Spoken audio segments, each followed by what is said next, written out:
you real? I'm real enough.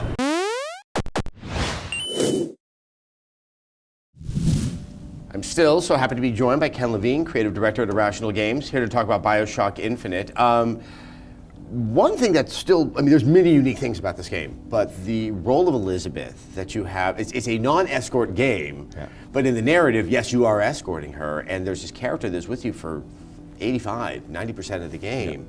That puts a huge burden on what you guys had to do, just technically, to make her tolerable and to give her some sense of character, which I think you have pulled up with aplomb, but that was a huge gamble on your guys' part. Yeah, and there were some very dark days where, it's like the shark in Jaws, right? Oh yeah. The shark didn't work, and there were plenty of days where she was like the shark, she would bump into walls and fall to the ground and just, like, where's Liz? That became one of the big questions, where's Liz? Where's Liz? Where's Liz? She's not there.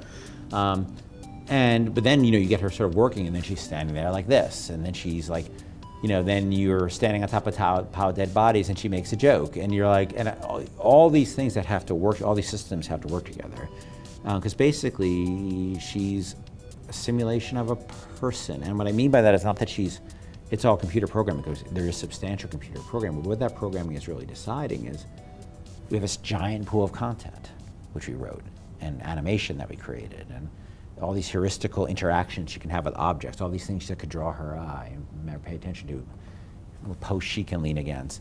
What content should I play now is an incredibly complicated machine. And then, well, what if the player does, then what if the player who is, the player is notoriously and lovably a pain in the ass, how do you make her react to that and not looking away? How do you make her not run across the player's screen while he's trying to get a shot? How do you make her not go too creepily close so you get freaked out?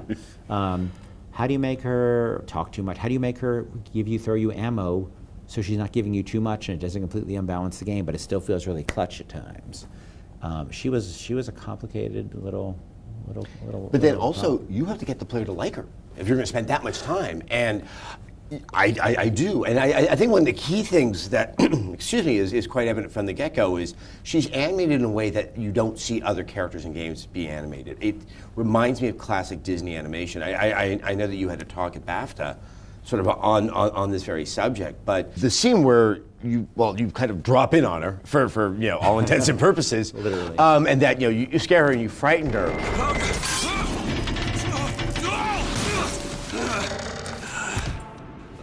Hello. It really, I've never seen an interaction like that in a game. It has a touch of humor to it, but it's also quite jarring because this is, it is a character that's very animated, just hurling books at your head. How long did you sort of work on that one interaction? Because that really, those first introductions can't be done, over and over again. That scene was actually fairly easy to write and fairly easy to record. We had that pretty easily. I can't speak to how difficult it was to animate it. I think it was tough to get it right and to get, like, for instance, at the beginning, she was throwing those books like a champ, and she was like Thor throwing her hammer, and that just wasn't flying. There's a gym somewhere in the tower that she's just pumping iron. And that wasn't working. And then that moment of when she stops and that transition in her face as she sees you and starts to make a connection. Wait, there's a person here. And so her fear disappears, and then immediately going to the songbird and that whole escape. But but then we sort of keep finding new things you have to add, like the thimble. The thimble on it was something we realized we need. And to be honest with you, it's not in the E3 demo, 2011 demo. It's something that we realized we need, and as a writer, I realized we needed it. And I'm fessing up here. It wasn't there. It was something we realized later on that we needed it. And you see, that's an opportunity where you see when she reaches out to you. Not only is she reaching out to you, you're getting that thimble right in your face for the first time. And I think a gamer is just going to notice that because a thimble on somebody's finger. If you just had a finger missing, half a finger missing, it would look like a bug. Yeah. So you sort of had to. So you had to kind of say, no, we know this. We know the there's full a length. problem here, and I thought it was kind of charming. That's how she covered it too. Was there a point of sort of trying to decide, how stylized she would look versus realistic, Yeah. what her age was, how sexualized she would actually come across. I mean, how long did it take for you guys to kind of settle on the representation of Elizabeth that is in the game? There are some realities to the story about how old she is, you know, just in terms of when the city was founded. And we tend to do, with these games, we tend to sort of do a timeline just to make sure we're not really doing anything stupid that would really break the game. So Elizabeth had to be born shortly after the city of Columbia was created, and it makes her around 19. And in terms of, you know, we evolved her, you know, look over time in the same way that, you know, when you're rewriting, you rewrite. There are things that struck us as the right way to go and the wrong way to go, and we just kept tweaking her like we tweaked everything else. How about in terms of her look? I mean, I think now, having played it, that it wouldn't be right if she looked, I think, more real, for lack of a better word, than she currently does. Yeah. But I could also see the temptation to want to go too far in the other direction. Yes. And make her look almost like she's a 2D cell animation. Yeah. I mean, was there some struggling there? You know, it's tricky because you can, you know, the best example I think of is the movie Up. Remember the scene in the movie? You seen Up? Oh yes, yes. Where he remembers his marriage. Mm-hmm. And if you've ever been married and you love your wife, it is the Yes. most painful thing you could possibly watch.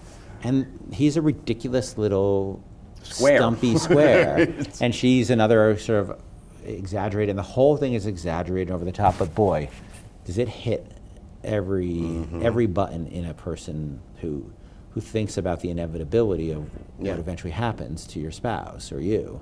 And it's so dark and so painful, but it was necessary to bring you to that place so you could see where he was building up from. And so I believe you can get a lot of emotion even out of somewhat abstract characters, but I think we struggled to find the right place for her where it wasn't distracting, at least for me, you know. But she was exaggerated, so we could read those emotions easier. And look, there's also a notion of, you know, the whole notion about, you know, if you were ever read Understanding Comics, you know, they sort of have that thing where you go from a smiley face to a highly detailed picture. And the sort of more abstract the detail is, the more people can project into it. So when everybody sees a smiley face, they can all see themselves as potentially that character because there's no detail there. And then if you get a really detailed rendering of George Clooney, I mean, I obviously can see the connection between myself and him, good looking. But you know, for most people, it's you know, you then get distance from that character. So there's all these sort of crazy thoughts, and I don't know how many of them are right and how many of them are wrong. I thought the performance being, you know, Courtney's performance being very natural was important. But that sort of evolves too over time. She gets to be a lot darker. In the beginning, there's a formality to her, which is, I think, appropriate for the time, and her social awkwardness. But it evolves. Well, yeah, I mean, she's kind of got the role of princess, but she's probably the most fleshed out, complex princess I've ever seen. She doesn't parade around sort of as an icon of what it is. She actually is a character with thoughts and feelings, and you know, it gets very complex and very dark towards the end. While as technically remarkable as Elizabeth is, there's also the game part. You know, you have the skylines. Once again, something I've not seen before inside of a game. And I know there's a lot of speculation as to whether or not at the E3 demo, if that was really happening real time, or if it was scripted. I can happily say I was sure playing around with that a lot. What does that require to build some of those action sequences where you have kind of an enclosed space, but you can move around it quite freely and with remarkable speed? It requires a lot of tweaking. I mean, Adrian Balanon was one of the designers who sort of led that process and worked with some great engineers and great animators because it was complicated. The pathfinding challenges were incredibly complicated. I think that to get that right, you really just have to understand the amount of states the player can be in is radically increased because you can shoot all your weapons on the skyline. You have all those powers about, you know, dodging off and jumping into people. The rate at which you can move is so much higher. So each weapon profile changes about how it affects you and how it affects others. But you know, we showed that, and we were really committed. You know, look, there's always a part of the gaming audience that's going to be, I think, understandably skeptical. That, you know, a lot of people said, "Oh, the E3 thing is just a movie, and they're never going to do anything even remotely like that." And we were committed to. That's part of the reason the game took as long as it did. We were committed to making sure that was the game. You know, that I mean, yeah, we sort of moved this piece here and that piece here, but that was essentially the feel of the game. And we wanted that kind of verticality movement. Irrational's never really done a lot of sort of, you know, we never really Bioshock 1 didn't really focus on movement, and we really wanted that challenge. And so, you know, I think people have seemed to respond to it, but it also makes Columbia a much more believable place because it embraces the verticality. Well, and the other thing is as dark and as mature and as adult as all these things are that's happening in Bioshock Infinite, you get on the skyline and there's almost this pre-adolescent wonder and thrill that suddenly happens, and it really sort of the contrast between the two elements. They work together perfectly, but it almost is this brief respite, like, cool, I'm flying around as fast as I can holding a gun. I think it's very easy to forget that part of our job is entertaining people. Yeah. You know, and I love, you know, if I can view my life, it would like be reading a Tom Stoppard book on a roller coaster. You know, a Tom Stoppard play on a roller coaster, you know, which is having both those sort of very visceral, you know, I still love ice cream and candy, but I also sort of like this kind of stuff too, and I love stupid stuff, and I like smart stuff, I like roller coasters, I like all that, and I think that's okay, and I think that you forget that at your peril.